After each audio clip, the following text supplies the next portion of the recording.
عزیزان گرامی، اب آپ کے سامنے تشریف لاتے ہیں نجم السادات نیر تاباں نیر آستانہ عالیہ چورا شریف کوکب مجددیہ آفتاب چورا شریف حضرت پیر طریقت رہبر شریعت ہم سب کی آپ کی اور ہماری جان پیر سید محمد فضل عثمان حیدر شاہ صاحب نقشبندی گیلانی نعرہ تکبیر اللہ اکبر نعرہ رسالت دلہا بلند کر کے نعرہ تکبیر اکبر نعرہ رسالت یا رسول اللہ نعرہ حیدری یا علی آستانہ عالیہ چورا شریف زندہ باد آستانہ عالیہ چورا شریف زندہ باد صدائے چورا شریف اللہ ہو اللہ ہو اللہ ہو اللہ ہو اللہ ہو اللہ ہو اللہ ہو اللہ ہو اللہ ہو اللہ ہو اعوذ باللہ من الشیطان الرجیم بسم اللہ الرحمن الرحیم ھذا من فضل ربی صدق اللہ العظیم وصدق رسولہ النبی الکریم الامین ببرکتہ ان اللہ وملائکتہ یصلون علی النبی یا ایھا الذین آمنوا صلوا علیہ وسلموا تسلیما الصلاة والسلام علیکہ یا سیدی یا رسول اللہ الصلاة والسلام علیکہ یا سیدی یا حبیب اللہ الصلاة والسلام علیکہ یا رحمت للعالمین الصلاة والسلام علیکہ یا رحمت للعالمین رہی عمر بھر جو انیس جان رہی عمر بھر جو انیس جان وہ آرزوئے نبی رہی کبھی اشک بن کے رواں ہوئی کبھی درد بن کے دبی رہی تھا دور بہت پرفتن نہ بھٹک سکا میرا فکر و فن میری کائنات خیال پہ نگاہ شاہ عربی رہی اللہ اللہ اللہ حاضرین محفل مجھ سے پہلے میرے مسلک میرے مشرب میری سوچ میری فکر کے انتہائی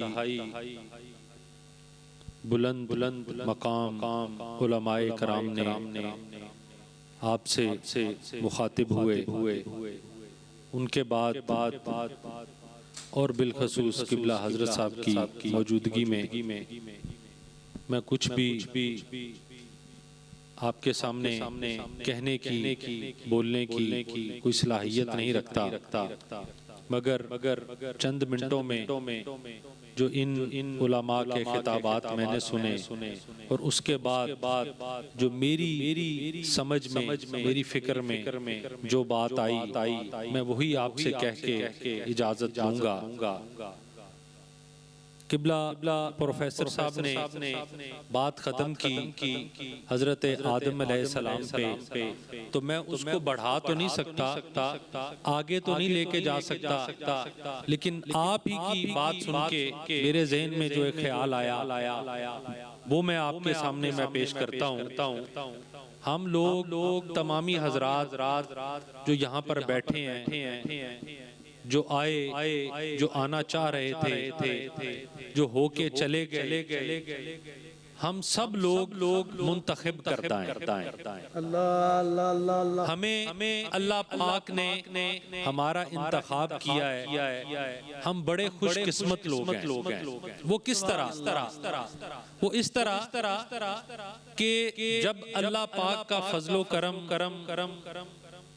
کسی کے شامل حال ہوتا ہے اس کی رحمت جب کسی کے شامل حال ہوتی ہے تو اللہ پاک اس کو ضروری نہیں کہ نماز کی توفیق دے، اللہ حج کی توفیق دے، دیگر عبادات کی توفیق دے، وہ یہ تمام عمل تو کرتا ہے، نماز بھی پڑھتا ہے، حج کو بھی جاتا ہے، نوافل بھی ادا کرتا ہے، تلاوت قرآن پاک بھی کرتا ہے، اوراد و وظائف بھی کرتا ہے، لیکن اللہ اپنی رحمت جو ہے وہ اس سے اپنی رحمت کا منہ موڑ دیتا ہے۔ سبحان اللہ۔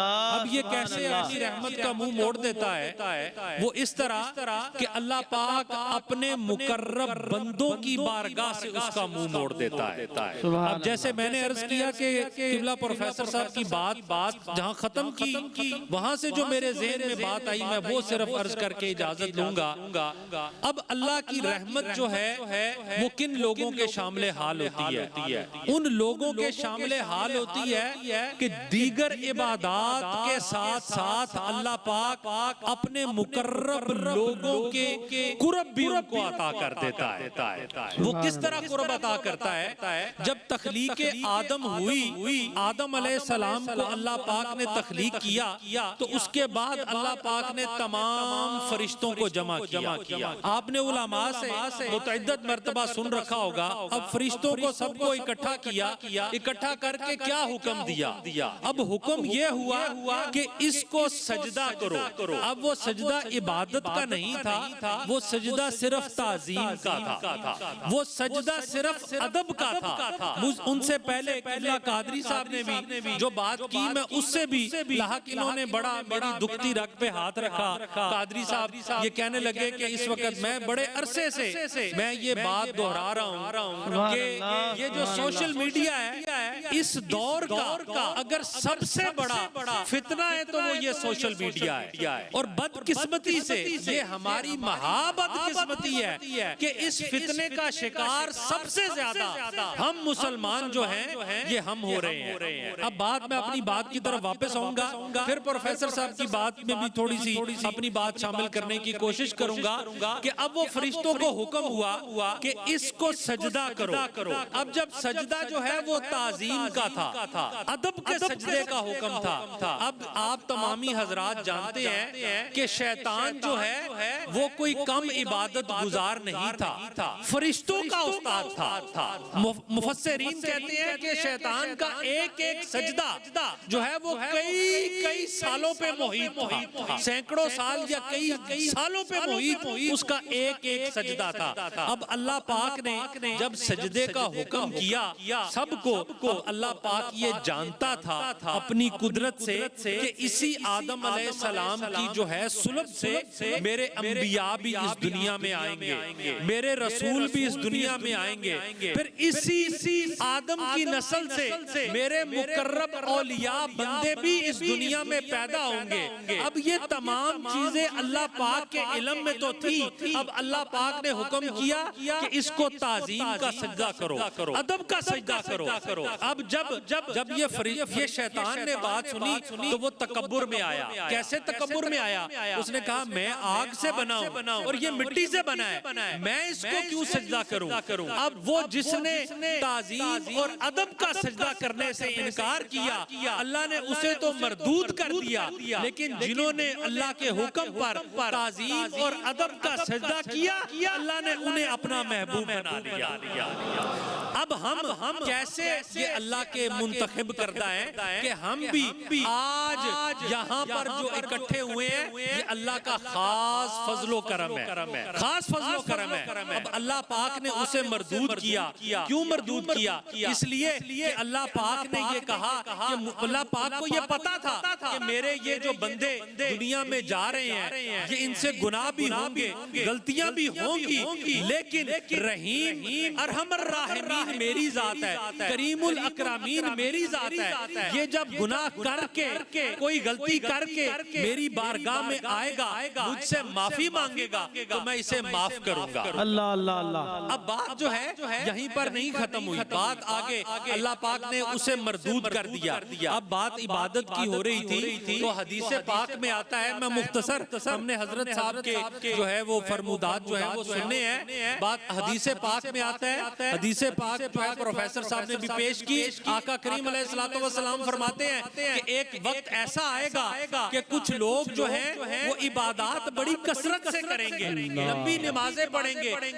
مختصر اختصار سے حدیث پاک میں آپ کے سامنے پیش کروں، خلاصہ صرف کہ تلاوت قرآن پاک جو ہے وہ کثرت سے کریں گے، لیکن دین سے وہ اس طرح نکل جائیں گے جیسے تیر کمان سے نکلتا ہے. یہ آقا کریم علیہ السلام کی حدیث پاک کا خلاصہ. اب بات جو کر رہے تھے جو ہے پروفیسر صاحب نے بھی کی اور اس سے پہلے قادری صاحب نے، میں اس کی طرف واپس آؤں گا. یہ ٹرینڈنگ کا دور ہے اور میں خوش قسمتی کہوں یا بد قسمتی کہوں، میں نے پہلے جمعے پہ بھی کہا کہ میں اس ملک کا باسی ہوں کہ ہم ایک ترقی پذیر ملک میں کا میں رہنے والا ہوں. پروفیسر صاحب نے بھی، قادری صاحب نے بھی اس طرف اشارہ کیا.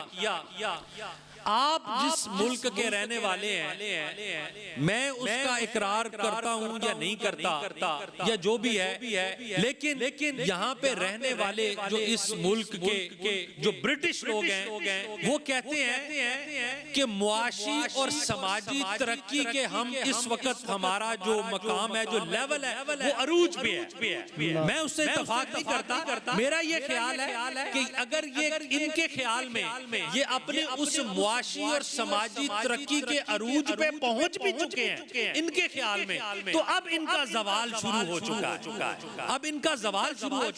ہے. بات کر رہے تھے قادری صاحب بھی کہ یہ اس سوشل میڈیا کے ذریعے، میں آپ کو ایک دعوت فکر دینا چاہتا ہوں کہ آپ، میں بدقسمتی سے مجھے قادری صاحب کو زیادہ نہیں، میس کمیونیکیشن کے ہیڈ تھے پروفیسر مغیث الدین شیخ صاحب، پنجاب یونیورسٹی میں ہیڈ تھے. اب اس دنیا میں نہیں رہے، مجھے چند پروفیسر صاحب ان کی جو ہے نا وہ صحبت مجھے حاصل رہی. اب وہ میس کمیونیکیشن، آپ پڑھے لکھے لوگ بیٹھے ہیں، آپ سمجھ وہ کیا، آج سے یہ کافی پرانی میں بات کر رہا ہوں، غالباً 2013-14 کی بات ہے. وہ اس وقت میس کمیونیکیشن کے ہیڈ تھے پنجاب یونیورسٹی کے، تو ہم پاس بیٹھتے تھے. وہ اس وقت یہ جو سوشل میڈیا اس وقت آ رہا تھا تو وہ ہم اس کے پاس بیٹھتے تھے، ہمیں بتاتے تھے. میں دعوت فکر آپ کو کیا دینا چاہتا ہوں، قادری صاحب کہہ رہے تھے کہ اس سوشل میڈیا کے ذریعے میں آپ کو دعوت فکر یہ دینا چاہتا ہوں کہ آپ یہ ذرا یہ سرچ کیجئے گا. میں بدقسمتی یا خوش قسمتی سے میں اس کا بہت بڑا ناقد ہوں. میں سوشل میڈیا کی طرف ابھی تک میرا کوئی رجحان نہیں ہوا،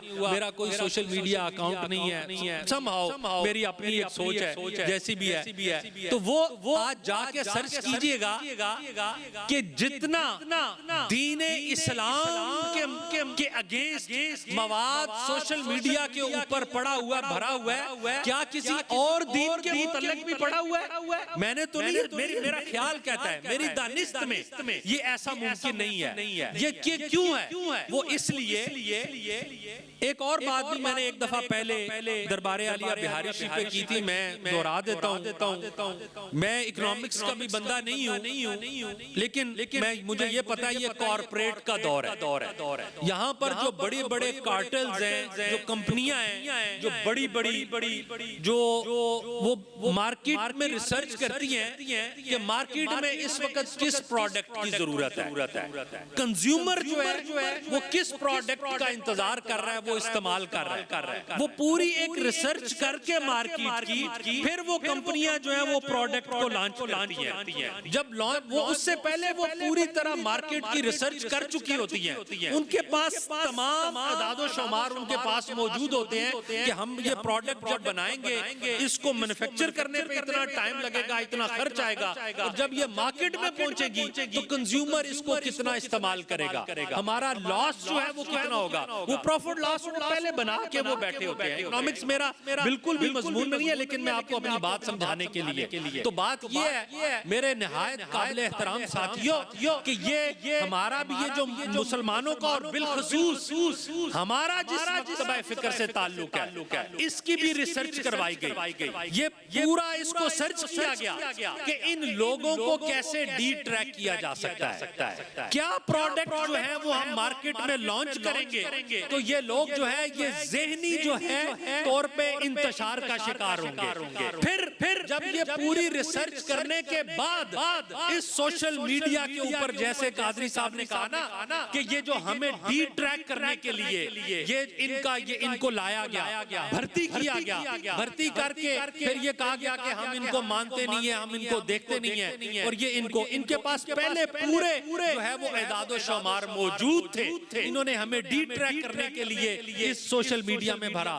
جیسے قاضی صاحب کہہ رہے تھے کہ بہت سارے پروفیسر صاحب کہہ رہے تھے اقرار بھی کر چکے، یہ آج سے پہلے ہمیں وہ پروفیسر صاحب بتاتے ہوتے تھے کہ آنے والے وقت میں ایسے ہوگا۔ اب میں اپنی گفتگو کو سمیٹتا ہوں، بات کو ختم کرتا ہوں کہ ہم الحمدللہ جو لوگ یہاں پہ بیٹھے ہیں، ہم جو ہے وہ ادب کرنے والے ہیں، کیوں منتخب کرتا ہے، تعظیم کرنے والے ہیں، ہم سب کا ادب کرتے ہیں۔ قادری صاحب نے بات کی نا، اگر اہل بیت ہماری ایک آنکھ ہے تو صحابہ ہماری دوسری آنکھ ہے، ہم سب کا ادب کرنے والے ہیں۔ ہمارے پاس ہمارا عقیدہ کیا ہے؟ ہمارا عقیدہ یہ نہیں ہے کہ ہم نے کسی کی تعظیم جو ہے وہ نہیں کرنی۔ ایک بات اپنے پیر و مرشد کی، امام ربانی، محبوب سبحانی، قندیل نورانی، امام ربانی مجدد الفسانی کی عقیدے کے متعلق کر کے کہ یہ کیا عقیدہ جو ہے ہمیں کیا فائدہ دے گا۔ میرے پیر و مرشد امام ربانی فرماتے ہیں کہ ایک بندہ ساری زندگی نمازیں پڑھے، عبادات کرے، روزے رکھے، نوافل پڑھے، وہ اس دنیا سے چلا جائے تو اس چیز کی کوئی گارنٹی نہیں ہے کہ اللہ پاک اس کو جنت دے گا۔ لیکن یہ ممکن ہے۔ پھر آپ اپنے مکتوبات شریف میں فرماتے ہیں کہ اس کے دنیا سے جانے کے بعد یہ ممکن ہے کہ اس کے جو لواحقین ہیں وہ اس کی بلندی درجات کے لیے دعا کریں، ان کی دعا قبول کر کے اللہ ان کو ہو سکتا ہے اللہ اس کو جنت عطا کر دے۔ آگے آپ اپنے مکتوب میں فرماتے ہیں ایک وہ بندہ جس نے ساری زندگی کوئی نیک عمل نہیں کیا، کوئی اچھا عمل نہیں کیا، وہ دنیا سے چلا گیا، اس کے لواحقین اس کی بلندی درجات کے لیے دعا کریں۔ جیسے حدیث پاک میں ہے کہ آقا کریم علیہ الصلوۃ والسلام نے فرمایا کہ میری جو امت ہے وہ اس کے جو اس کے لواحقین ہیں جب اس کے لیے دعا کریں گے تو اللہ پاک اس کو بے حساب جنت عطا کرے گا۔ آپ امام ربانی فرماتے ہیں کہ اللہ پاک اس کو جنت عطا کر دے گا۔ لیکن ایک بندہ جو ساری زندگی نیک عمل کرتا رہے، نوافل پڑھتا رہے، وہ دنیا سے چلا جائے، اس کے لواحقین بھی اس کے لیے دعا کریں لیکن اللہ پاک اس کو جنت عطا نہیں کرے گا۔ وہ کون؟ جو دنیا سے جو ہے وہ غلط عقیدہ لے کے جائے گا۔ یہ عقیدے کی ضرورت میرے اور آپ کے امام ربانی مجدد الفسانی نے جو ہے یہ ہمیں بتائی۔ اب آخری ایک حدیث پاک آقا کریم علیہ الصلوۃ والسلام، حدیث پاک کی راوی عائشہ صدیقہ ام المومنین، آپ فرماتی ہیں میں نے بات کو ختم کرنا ہے کہ ہم جو منتخب آج جو یہاں پہ خواجگان چورا شریف کی عرس میں آپ آ کے بیٹھے ہیں، اس کا ہمیں کیا فائدہ ہوگا؟ ام المومنین فرماتی ہیں کہ آقا کریم علیہ الصلوۃ والسلام کو میں نے سجدے میں دیکھا، سجدہ بہت طویل، اختصار کے ساتھ، پھر مختصر، علماء کی آپ نے گفتگو سن لی، میں اس میں بڑھا نہیں سکتا، لیکن صرف اپنی چند معذورات پیش کر کے اجازت چاہوں گا کہ ام المومنین فرماتی ہے کہ لمبا سجدہ، اتنا لمبا سجدہ کہ مجھے یہ گمان ہوا کہ آقا کریم علیہ الصلوۃ والسلام اس دنیا سے تشریف لے گئے ہیں۔ اتنا طویل سجدہ، لیکن جب آقا کریم علیہ الصلوۃ والسلام تشریف لائے، میں نے پوچھا کہ یا رسول اللہ اتنا لمبا سجدہ، اس سے پہلے تو اتنا لمبا سجدہ آپ نے کبھی نہیں فرمایا۔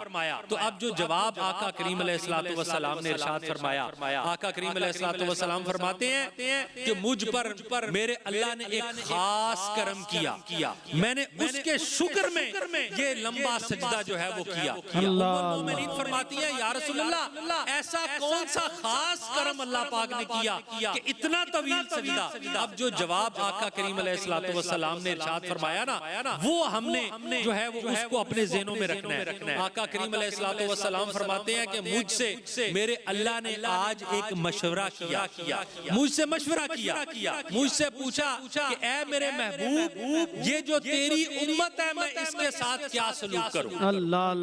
یہ میرے اللہ نے میرے سے مشورہ کیا۔ تو ام المومنین فرماتی ہیں میں نے پوچھا کہ یا رسول اللہ پھر آپ نے کیا اللہ کی بارگاہ میں عرض کی؟ آقا کریم علیہ الصلوۃ والسلام فرماتے ہیں میں نے پہلے تو اللہ کی بارگاہ میں عرض کی کیا مالک و خالق، تو خالق ہے، تیری مخلوق ہے، جیسے تیری مرضی تو ان کے ساتھ وہ سلوک کر، میں مشورہ دینے والا کون کون کون؟ تو اللہ پاک کی بارگاہ سے پھر حکم آیا کہ نہیں محبوب تو بتا تیرے دل میں کوئی بات ہے، تو کیا چاہتا ہے کہ میں تیری امت سے کیا سلوک کروں؟ میں نے پھر اللہ کی بارگاہ میں عرض کی مالک جیسے تو چاہتا ہے، جیسے تیری مرضی، میں تجھے کیا مشورہ دوں، کیا بتاؤں؟ اب وہ مالک و خالق نہیں، محب و محبوب میں میرا تیرا۔ میں نے مختصر اپنی گفتگو کو ختم کرنا ہے اسی حدیث پاک پہ کہ اللہ پاک فرماتا ہے اچھا چل میرے محبوب، میں ایسے کروں گا کہ تیری امت کے جو 70,000 جو میرے مقرب بندے ہوں گے نا، جن کا وہ ہاتھ پکڑ کے جنت میں لے جائیں گے، میں انہیں بلا حساب جنت عطا کروں گا۔ نعرہ تکبیر، نعرہ رسالت۔ آقا کریم علیہ السلام فرماتے ہیں ٹھیک ہے مالک جیسے تیری مرضی، جیسے تو راضی۔ آقا کریم علیہ السلام نے ادھر یہ نہیں فرمایا بالکل ٹھیک مالک و خالق میں راضی ہو گیا، آپ کہہ رہے ہیں جیسے تو راضی۔ آقا محدثین کہتے ہیں یہاں پہ یہ نہیں آقا کریم نے فرمایا کہ میں راضی ہو گیا، ابھی فرما رہے ہیں جیسے تو راضی۔ اب مالک جو ہے وہ جانتا تھا میرے محبوب کے دل میں کون سی بات ہے۔ اب مختصر محدثین کہتے ہیں کہ آقا کریم علیہ السلام فرماتے ہیں کہ میرے اللہ نے فرمایا کہ تیرے امت کے 70,000 جو میرے مقرب بندے ہیں، وہ 70,000 مرتبہ جن کا ہاتھ پکڑ کے وہ 70,000 آگے جن 70,000 کا ہاتھ پکڑیں گے، ان 70,000 کا آگے جو 70,000 دامن پکڑیں گے، یہ 70,000 مرتبہ جن کا دامن پکڑ کے وہ جنت میں لے کے جائیں گے، میں بلا حساب ان کو جنت عطا کروں گا۔ سبحان اللہ، سبحان اللہ۔